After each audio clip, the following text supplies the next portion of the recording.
ഇസ്ലാമിലെ സ്ത്രീകൾ അവർ ഈ തലമറയ്ക്കുന്നതിലൂടെ, ഹിജാബ് ധരിക്കുന്നതിലൂടെ, നിഖാബ് ധരിക്കുന്നതിലൂടെ അവരെന്തൊക്കെയോ സ്വാതന്ത്ര്യമില്ലായ്മകൾ അനുഭവിക്കുന്നുണ്ട്.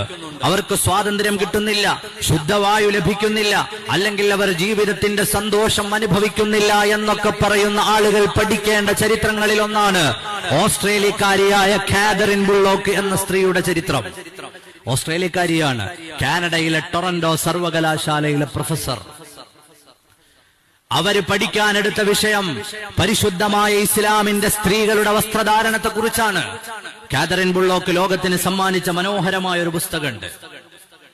അവര് പഠിക്കാനെടുത്ത വിഷയം മുസ്ലിം സ്ത്രീകൾ ഈ ധരിക്കുന്ന വസ്ത്രം. പല രാജ്യങ്ങളിലും അവർ തലമറച്ച്, മുഖം മറച്ച്, അവരുടെ ഹിജാബുകളുടെ ഉള്ളിൽ അവരെങ്ങനെ ജീവിക്കുന്നു, അവരുടെ വീർപ്പുമുട്ടലുകൾ, അവരുടെ സ്വാതന്ത്ര്യമില്ലായ്മ, അവരുടെ സന്തോഷമില്ലായ്മ, ഇതൊക്കെ കണ്ടെത്താൻ വേണ്ടി ഓസ്ട്രേലിയയിൽ നിന്ന് പുറപ്പെട്ട് കാനഡ വരെ നീണ്ടു നടക്കുന്ന അക്കാഡമിക് ജീവിതത്തിന്റെ ഇടയിൽ പല രാജ്യങ്ങൾ സന്ദർശിച്ച് അന്വേഷിച്ച് അവസാനം ആ കാതറിൻ ബുള്ളോക്ക് എന്ന് പറയുന്ന ഓസ്ട്രേലിയക്കാരി ടൊറന്റോ സർവകലാശാലയിലെ പ്രൊഫസർ എത്തിച്ചേർന്നത് എവിടെയാണെന്നറിയുമോ? അഷ്ഹദു അല്ലാ ഇലാഹ ഇല്ലല്ലാഹ് അഷ്ഹദു അന്ന മുഹമ്മദുർ റസൂലുള്ളാഹ് സ്വല്ലല്ലാഹു അലൈഹി വസല്ലം.